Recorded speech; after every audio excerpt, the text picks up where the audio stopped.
Hi guys, this is Manu Mishra. So welcome back with a session जिसमें आज हम लोग 16 ऑफ अक्टूबर के द हिंदू न्यूज़पेपर का एनालिसिस करेंगे। So before we start the analysis, कल का न्यूज़पेपर नहीं आया था।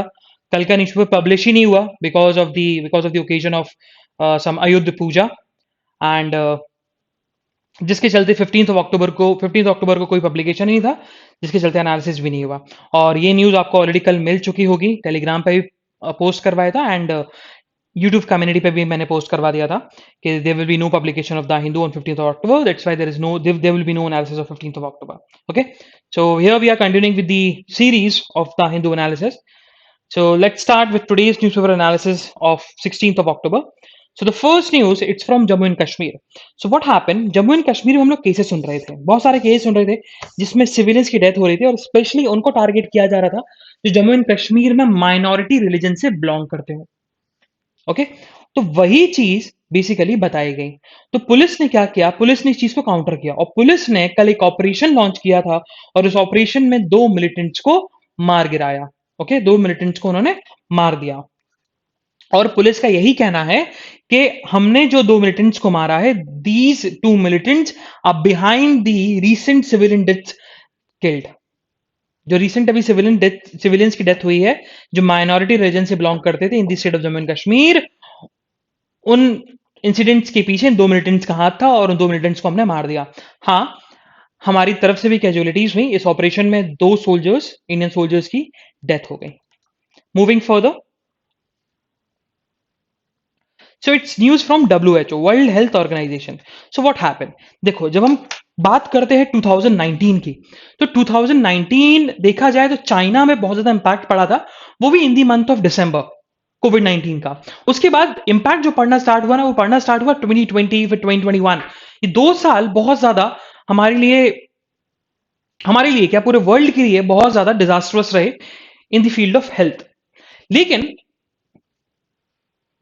इन 2 सालों में, 2020 और 2021 में, हम भी जब हेल्थ की बात करते थे, कोई भी पर्सन हेल्थ की बात करता था, चाहे हमारे देश के प्रधानमंत्री हो, चाहे हमारे देश के प्रेसिडेंट हो, चाहे कोई यूएस के प्रेसिडेंट हो, चाहे किसी भी कोई भी हो, वो सब हेल्थ से रिलेटेड जब बात करता था तो हमेशा जिक्र होता था कोविड-19 का, कि कोविड-19 कैसे टैकल करना है, कोविड-19।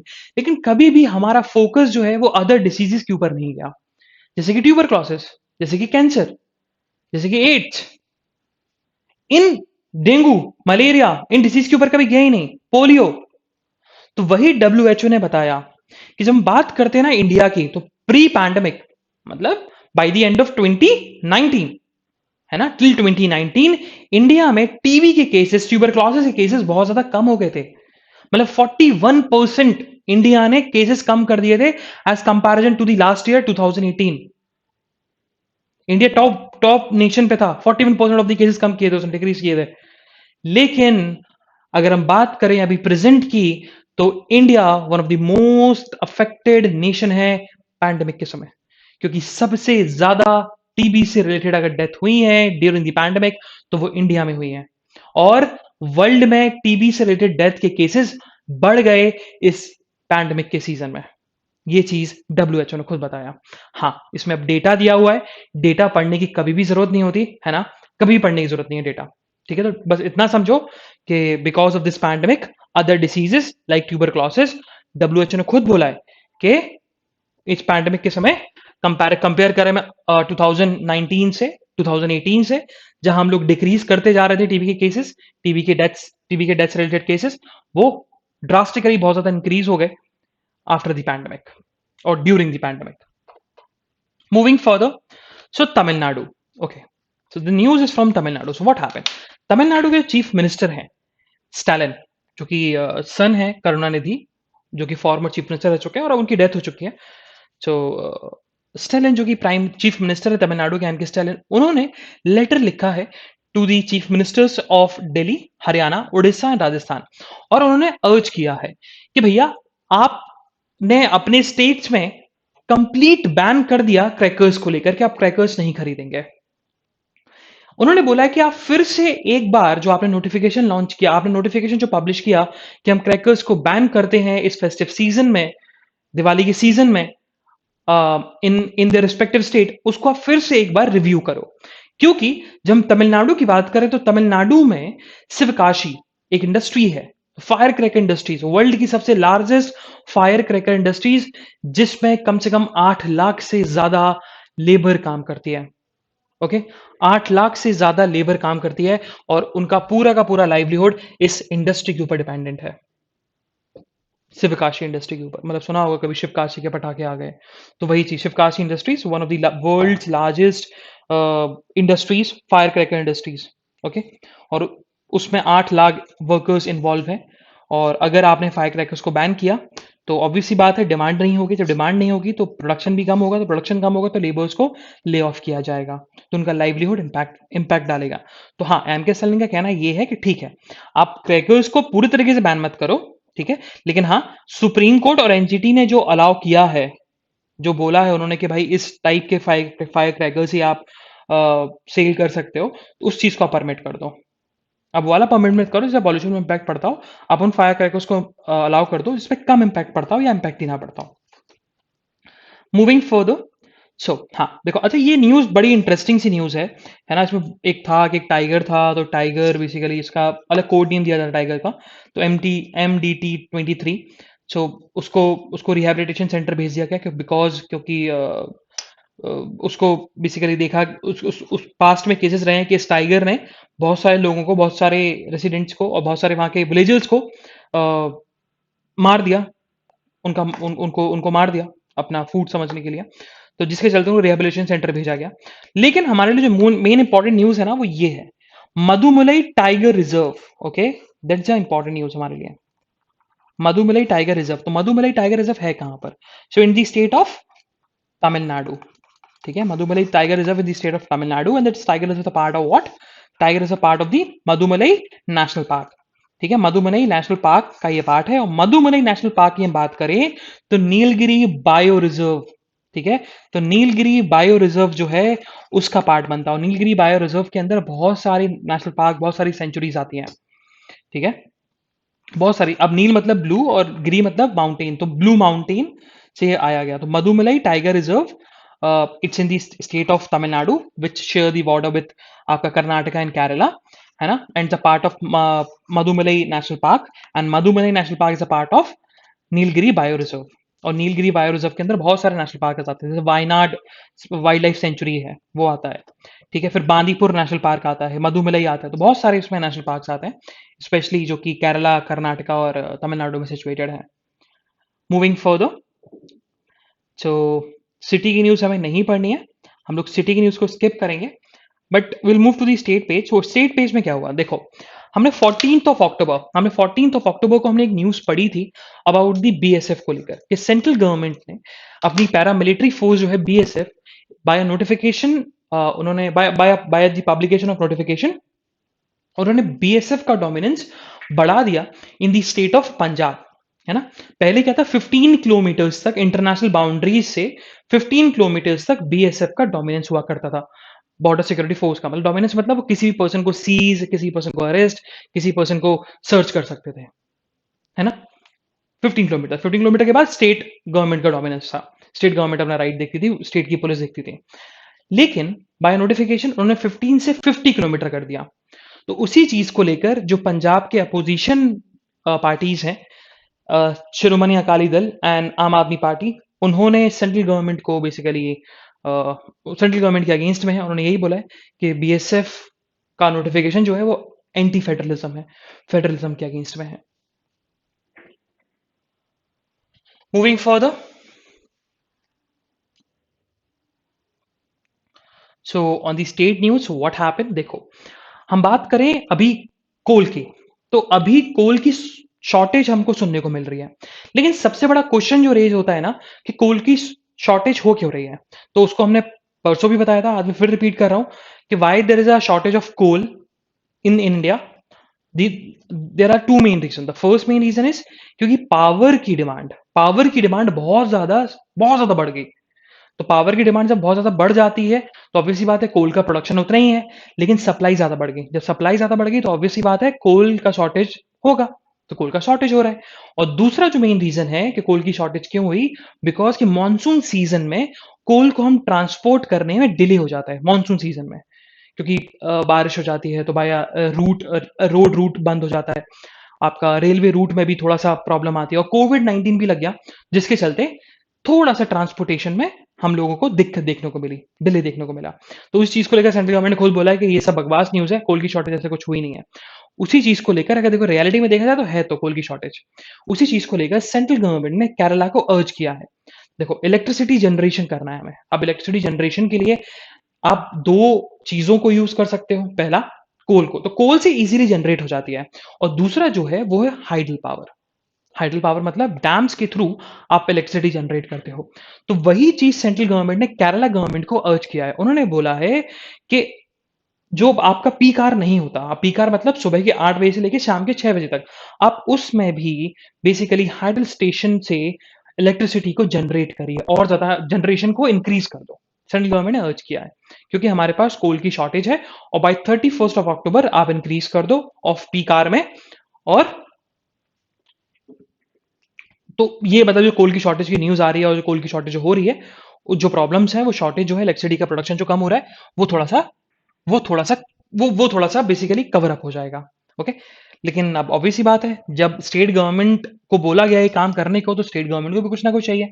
तो स्टेट गवर्नमेंट का भी यही कहना है, स्टेट गवर्नमेंट का कहना है कि भैया कि, कि मिनिस्ट्री हमारा सपोर्ट करे, और पीक आर में जो डिमांड हो रही है, डेली की डिमांड जो है, वो डेली की डिमांड आप फुलफिल करिए, ये उन्होंने बोला है। तभी हम जाके जो हाइडल स्टेशन में जनरेशन है उसको इंक्रीज करेंगे।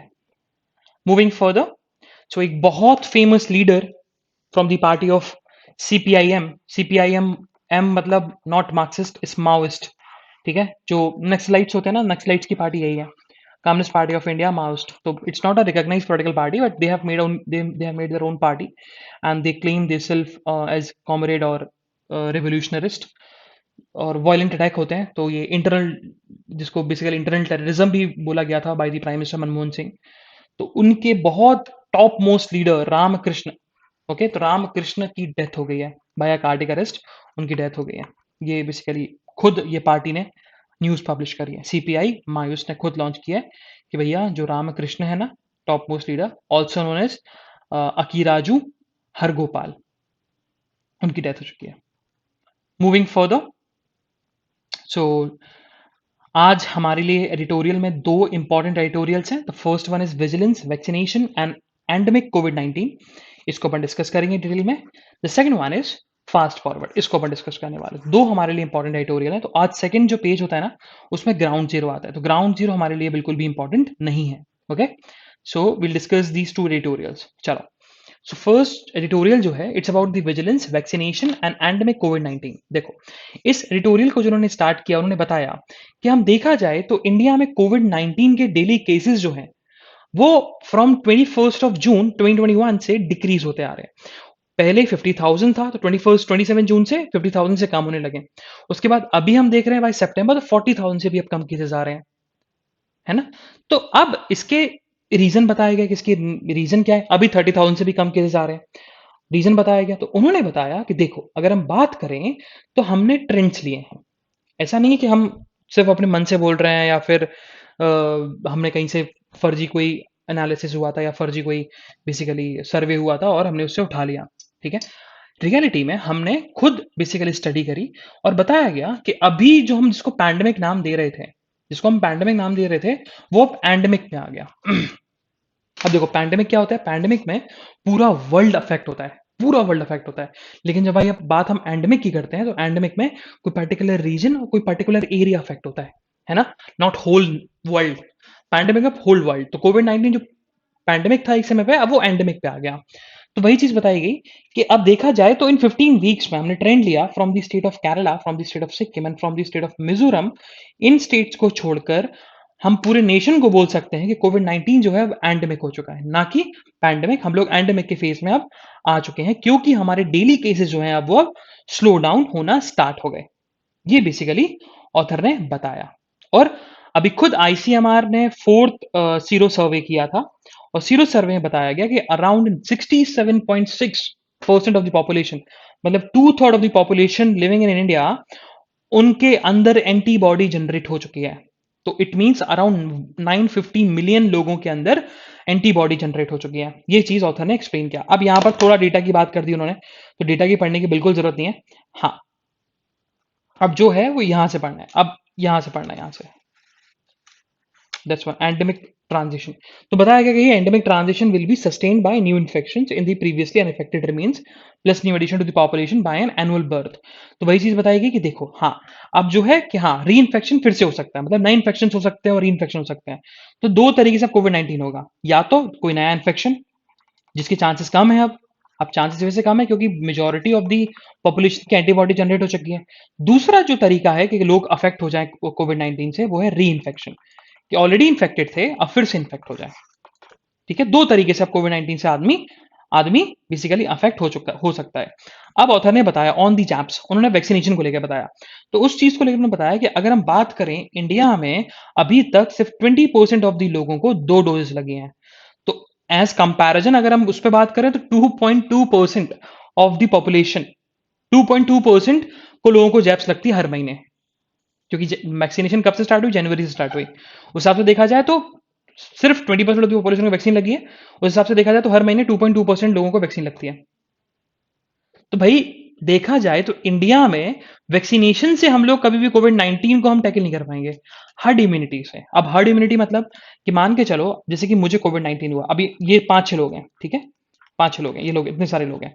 अब मुझे कोविड-19 हुआ तो मैं इसको इन्फेक्ट करूंगा, इसको इन्फेक्ट करूंगा, इसको इसको सो ये अब एक दूसरे को सबको इन्फेक्ट कर देंगे। अब सब लोगों के अंदर जब इन्फेक्शन फैल गया, ऑब्वियसली बात है, जब हम लोग रिकवर कर जाएंगे, मान मान के चलो 2 लोगों की डेथ भी हो गई, अब ये लोग बचे, हम लोग रिकवर कर गए, तो हमारे अंदर क्या जनरेट हो गया? एंटीबॉडी जनरेट हो गई। तो हम लोग क्या बन गए? Herd immunity. उसको क्या बोलते हैं हम? Herd immunity. हर्ड मतलब कि ग्रुप इम्यूनिटी, ठीक है, कि पूरा का पूरा ग्रुप जो है वो इम्यून हो चुका है। तो वही चीज ऑथर ने बताई कि 2 medical colleges, one situated in Vellore, another one is Israel, उन दोनों ने बताया कि अगर देखा जाए तो लोगों को प्रोटेक्शन जो है ना, वो वैक्सीनेशन से कम बल्कि हर्ड इम्यूनिटी से ज्यादा मिल रही है।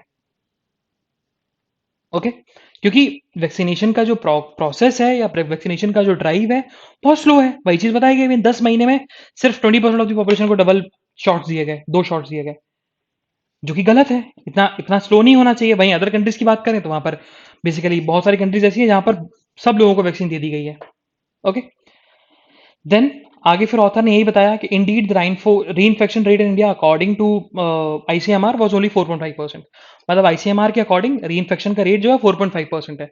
मतलब अगर 100 लोग हैं, 100 लोग अगर कोविड-19 उनको हो चुका है और फिर से रिकवर कर चुके हैं, तो इसमें सिर्फ 4.5 लोग हैं जो लोग फिर से री इन्फेक्ट हो सकते हैं कोविड-19 से। ये चीज बताई गई। तो इंडियंस की जो इम्यूनिटी है, बॉडी इम्यूनिटी है और एंटीबॉडी है, वो उस लेवल तक है कि उनको री इन्फेक्शन होने के बहुत कम चांसेस हैं। पता ही लग रहा है कि 100 में से सिर्फ 4.5 लोगों को री इन्फेक्शन फैल सकता है।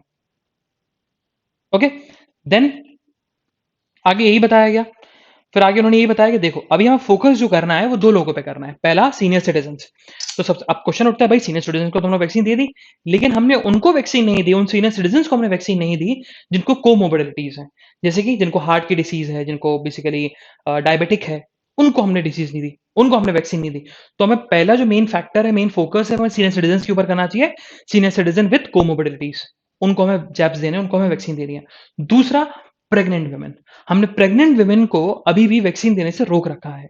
हाँ, गवर्नमेंट बोल तो रही है कि pregnant women can can allow to take a jab, but अभी भी अभी भी बहुत सारे लोग हैं, फैमिलीज मेंबर्स हैं, जो लोग डर रहे हैं कि भैया कि प्रेग्नेंट वुमेन को वैक्सीन नहीं देनी है। डॉक्टर भी डिनाई करते हैं, ये रियलिटी है, ये ग्राउंड रियलिटी है कि doctor denied the pregnant women कि आप वैक्सीनेशन मत लगाओ। लेकिन गवर्नमेंट और आईसीएमआर ने खुद बोल रखा है कि now pregnant women are allowed to get vaccinated, but अभी भी लोगों के अंदर डर है। तो ये चीजें हमें टैकल करनी पड़ेगी। देन ऑथर ने फिर आगे बताया री इन्फेक्शन के बारे में। अब उन्होंने री इन्फेक्शन को ऐसे एक्सप्लेन किया कि देखो, इंडियन बॉडी की हम बात करें, इंडियन ह्यूमन बॉडी की हम बात करें, तो री इन्फेक्शन जो है ना, एंटीबॉडी जो होती है ना, एंटीबॉडी 3 मंथ से लेके 5 years तक बन जाती है। ठीक है, एंटीबॉडी जनरेट होती है। तो री इन्फेक्शन के जो चांसेस है ना, वो 16 मंथ बाद दिखते हैं, उसका रिस्पॉन्स 16 मंथ बाद दिखता है ऑन एन एवरेज। ठीक है, ऑन एन एवरेज 16 मंथ बाद दिखता है। तो वही चीज बताया कि reinfection is likely 3 months to 5 to 1 years after the peak antibody response. Antibody जब तक रहेगी, एंटीबॉडी के 6-3 महीने से 5 से 1 साल के बीच में आपको रीइंफेक्शन हो सकता है, और 16 मंथ का पीरियड रहता है बेसिकली। ये चीज उन्होंने बताई। ठीक है, तो अब वही बात है, डेटा है तो नहीं पढ़ना है, बस कुछ चीजें पढ़नी है कि भाई रीइंफेक्शन से भी कैसे बचना है। ओके, तो वही चीज बताई गई कि देखो, अब रीइंफेक्शन से बचने के लिए एक तरीका है, वो है क्या कि आपने 2 डोजेस दे दिए, अब 2 डोज की जगह आप तीसरा डोज भी दे दो टू बूस्टर दी इम्यूनिटी। आप इम्यूनिटी को बूस्टअप करने के लिए अगर एक और डोज दे देंगे तो ज्यादा अच्छा होगा। ये चीज ऑथर ने बताई, ये लिखा गया। टू बूस्टर डोज भी देना जरूरी है, जो कि आप दे दो 2 डोजेस के बाद। देन फिर उन्होंने यही बताया कि are 2 doses vaccination coverage should be rapidly establish the current weekly rate of about 0.6% of the population given the second dose. तो भाई बताया गया कि सेकंड डोज देने का जो रेट है, जो ड्राइव है, वो बहुत स्लो है। ठीक है, फर्स्ट डोज तो बहुत सारे लोगों को लग गई, अराउंड 60% ऑफ दी पॉपुलेशन को फर्स्ट डोज लग गई है, लेकिन अभी भी आपका सेकंड डोज जो है बहुत सारे लोगों ने स्किप कर दिया, तो उस चीज़ को हमें स्ट्रॉन्ग करना पड़ेगा। देन उन्होंने चिल्ड्रंस को लेके बताया, तो चिल्ड्रंस को लेकर एक चीज़ हमें हमेशा याद रखना, हमेशा लोगों को ये तो पता है कि चिल्ड्रंस कम बेसिकली अफेक्टेड है, या उनको कोविड-19 होगा ही नहीं, बहुत कम चांसेस हैं। लेकिन ऐसा क्यों? वही चीज़ बताई गई कि चिल्ड्रन के अंदर लोअर डेंसिटी होती है, किसकी? ACE2 रिसेप्टर की। ठीक है? तो चाइल्ड के अंदर डेंसिटी कम होती है, किसकी? ACE2 रिसेप्टर की। ठीक है, रिसेप्टर हमने समझा था, रिसेप्टर बेसिकली जिसमें नोबेल प्राइज मिला है बेसिकली आपके फिजिक्स की फील्ड में। रिसेप्टर मतलब ऑर्गन इन दी बॉडी जो पता लगा सके, जो ऑर्गन्स इन दी बॉडी, और बॉडी के अंदर ऑर्गन्स होते हैं जिससे पता लगा सके कि हम लोग हीट और प्रेशर हम लोग बेसिकली सेंस कर सके। रिसेप्टर वही है, तो सेंसिंग ऑर्गन्स है बोलते हैं बेसिकली रिसेप्टर्स। रिसेप्टर्स आती सेंसिंग ऑर्गन्स। तो चाइल्ड के अंदर ACE2 रिसेप्टर जो है वो, उनकी डेंसिटी कम होती है। अब उनकी डेंसिटी कम है तो भाई जो वायरस है वो वायरस एंट्री नहीं कर पाता सेल के अंदर। बॉडी जो ह्यूमन सेल है, ह्यूमन सेल के अंदर वो वायरस एंटर नहीं कर पाता। तो वही है, चिल्ड्रन के अंदर रिसेप्टर जो होते हैं वो उनकी डेंसिटी कम होती है, ह्यूमन एडल्ट में ज्यादा होती है, जिसके चलते इजीली वायरस एंटर कर जाता है हमारे ह्यूमन सेल के अंदर। चाइल्ड के अंदर ऐसा नहीं है। तो उन्होंने वही बताया कि हाँ देखो, चिल्ड्रंस तो देखो लेस अफेक्टेड है, उनको वैक्सीनेशन दो नहीं भी तो चलेगा, लेकिन चिल्ड्रंस को जो पढ़ा रहे हैं, टीचर्स हैं, नॉन टीचिंग स्टाफ्स है, उन सबको वैक्सीन देना पड़ेगा, और चिल्ड्रन को भी वैक्सीन देना है। और अभी बात भी हुई है, कोवैक्सीन और जाइडस है, 2 कंपनीज हैं, उन्होंने बोल दिया है कि भैया कि हम, उन्होंने बेसिकली कोवैक्सीन को अप्रूवल मिल जाएगा और जाइडस को अप्रूवल मिल चुका है कि हम लोग बच्चों को भी वैक्सीन दे सकते हैं। उस चीज को लेकर ऑथर का यही कहना है कि अगर सबसे अच्छा तरीका है कि भाई स्कूल में वैक्सीनेशन कैंप खुलवा लो। स्कूल में अगर वैक्सीनेशन कैंप खुलवा लोगे तो स्कूल्स नॉर्मलाइज भी हो जाएगा, और दूसरा काम भी हो जाएगा, कौन सा? वैक्सीनेशन भी हो जाएंगे लोगों के। ये चीज ऑथर ने बताई।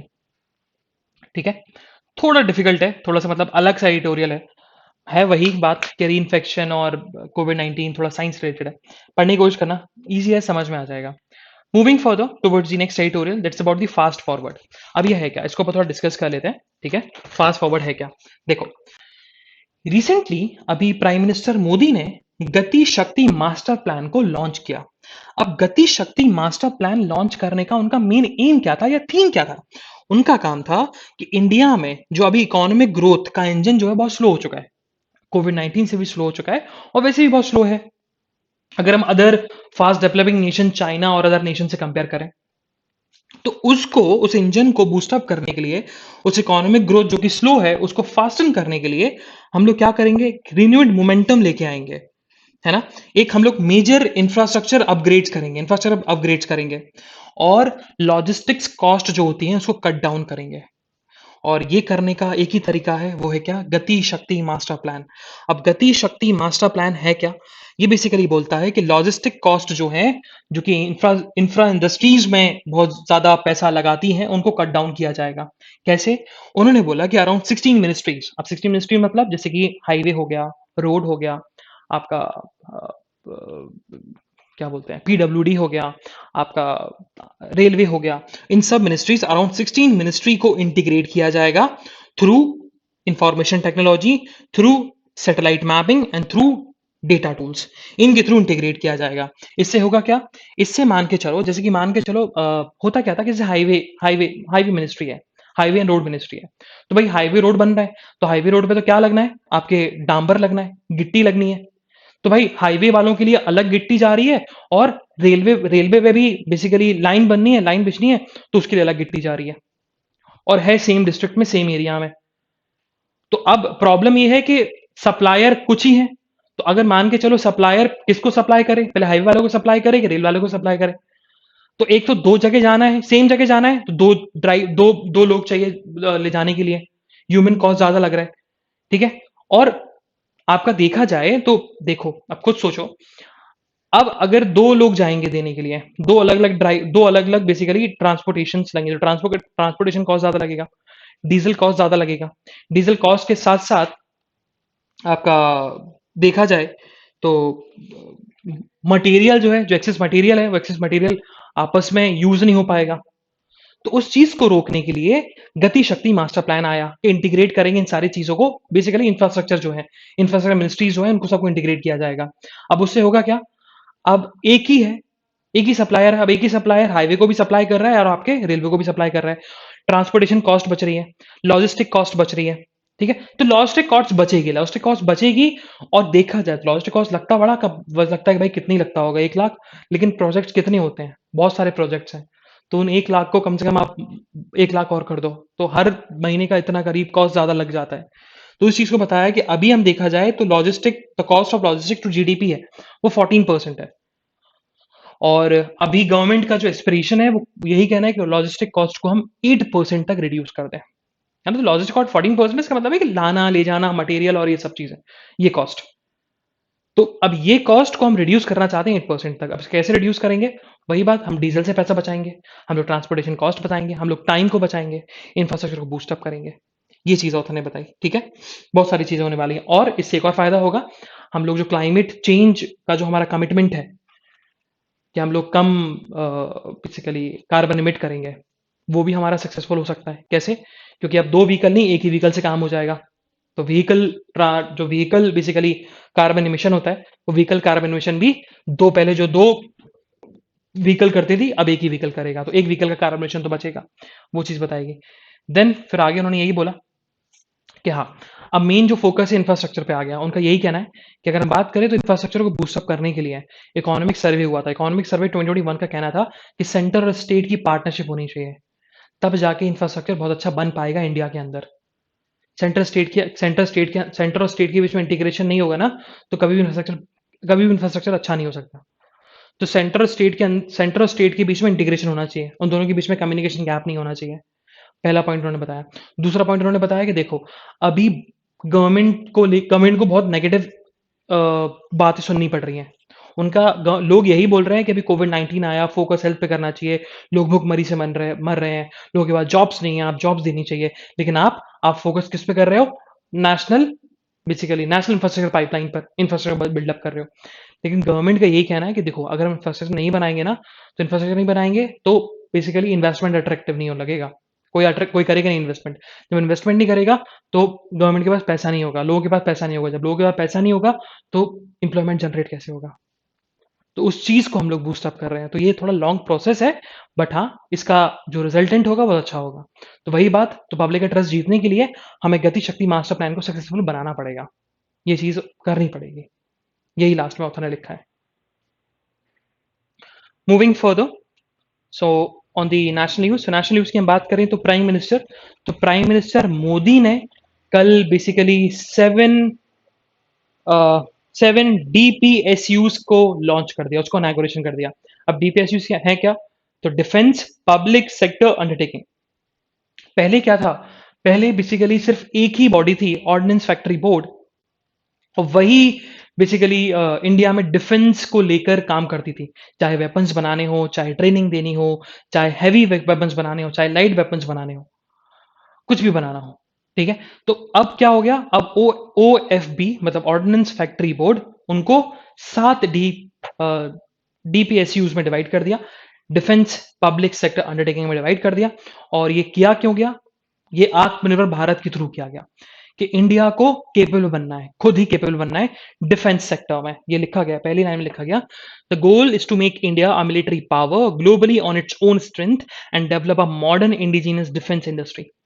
तो 7 डिफेंस पब्लिक सेक्टर अंडरटेकिंग के अंदर उनको डिवाइड कर दिया, और उसको मोदी जी ने लॉन्च भी कर दिया। और 7 कंपनीज के नाम भी दिए गए, लास्ट में मार्क भी किया है मैंने। सो इट्स म्यूटिनियन, एम्यूनिट इंडिया लिमिटेड, फिर आर्म्ड व्हीकल्स निगम लिमिटेड, फिर advanced weapons and equipments India limited, फिर आपका troops combat limited, Yantra India limited, फिर आपका India Optel limited and gliders India limited. ये 7 डीपीएसयूज हैं इंडिया में अभी। मूविंग फर्दर, सो बहुत सारे फॉर्मर चीफ इलेक्शन कमिश्नर का यही कहना है कि अभी तेलंगाना तेलंगाना में जो स्टेट इलेक्शन कमीशन है, उन्होंने बोला है कि हम लोग बाय अभी 20 अक्टूबर को जो इलेक्शन होंगे उसमें ई वोटिंग को हम लोग लॉन्च करने वाले हैं। ई वोटिंग मतलब कि आपको पोलिंग बूथ जाने की जरूरत नहीं है, अपने घर से भी या कहीं आप रिमोट एरिया में वहां से अपना वोट डाल सकते हैं। ओके। और इलेक्शन कमीशन ऑफ इंडिया का भी कहना है कि हम लोग भी by the end of this month remote voting को भी लॉन्च कर देंगे। लेकिन फॉर्मर चीफ इलेक्शन कमिश्नर का कहना है कि अगर हम बात करें तो ये गलत है। ये बेसिकली देखा जाए तो आप ऐप बनाओगे, और ऐप आज के ज़माने में इट्स अ चाइल्ड प्ले, मतलब चिल्ड्रन प्ले, कोई बच्चा भी बना सकता है। तो अगर हम बात करें ईवीएम, इलेक्ट्रॉनिक वोटिंग मशीन, जो कि 18th सेंचुरी की कैलकुलेटर वाली मशीन है, उसमें भी क्वेश्चंस होते हैं कि दैट इज लीगल और नॉट। जब ईवीएम में क्वेश्चन उठ रहे हैं तो ई वोटिंग और रिमोट वोटिंग में क्वेश्चन उठेंगे और हो सकता है कि उनमें प्रॉब्लम्स हो। Moving further, so what happen कि थर्सडे को ग्लोबल हंगर इंडेक्स की रिपोर्ट आई। ठीक है। अब ग्लोबल हंगर इंडेक्स की जो रिपोर्ट आई वो कौन लॉन्च करता है, कौन पब्लिश करता है?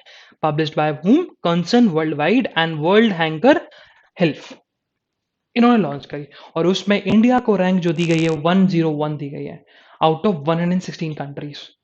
और इंडिया ने वही बोला है कि हम हंगर इंडेक्स, जो ग्लोबल हंगर इंडेक्स आई है, हम उसको नहीं मानते, हम उसको डिवॉइड मानते हैं। रीजन बीइंग क्योंकि that hunger index, global hunger index की जो रिपोर्ट है, उसमें फैक्ट्स और फाइंडिंग्स और रियलिटी नहीं जुड़ी गई। क्योंकि अफगानिस्तान की रैंक इंडिया से अच्छी है, पाकिस्तान की रैंक इंडिया से अच्छी है, बांग्लादेश की रैंक इंडिया से अच्छी है, श्रीलंका की रैंक इंडिया से अच्छी है, जो कि कभी हो ही नहीं सकता। ये बेसिकली इन गवर्नमेंट का कहना है। मूविंग फर्दर, अच्छा ये चीज लिख लेना कि ग्लोबल हंगर इंडेक्स 4 कंपोनेंट के बेसिस पे कैलकुलेट किया जाता है। The first one is un nourishment, undernourishment, मतलब कम फूड मिलना या फूड ही नहीं मिलना।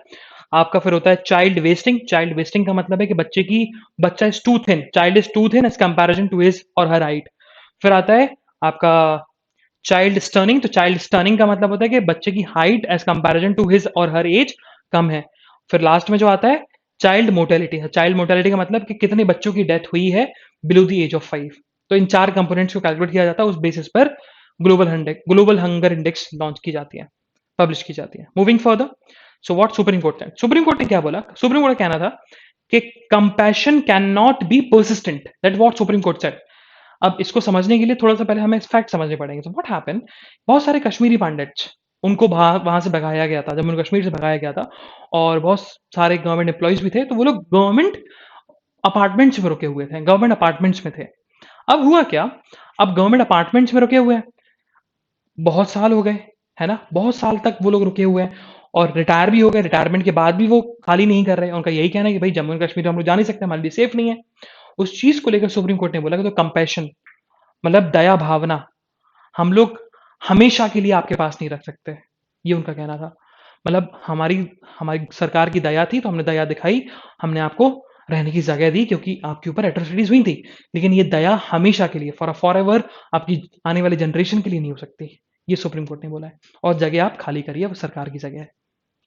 Moving further, so what panel said, तो एक पैनल है, तो पैनल ने वही बताया कि इन the state of Punjab, in the state of Haryana, दोनों में स्टबल बर्निंग के जो इंसिडेंट्स हैं उनमें गिरावट आई है। अब गिरावट 2-3 जगह से आई है, 2-3 रीजन से आई है। पहला रीजन क्या है कि स्टबल बर्निंग, अब स्टबल जो होती है, स्टबल पे गवर्नमेंट ने फैक्ट्रीज को सब्सिडी देना स्टार्ट कर दिया, और फार्मर्स को बोला कि आप स्टबल अगर आप देते हो तो आपको पैसा मिलेगा।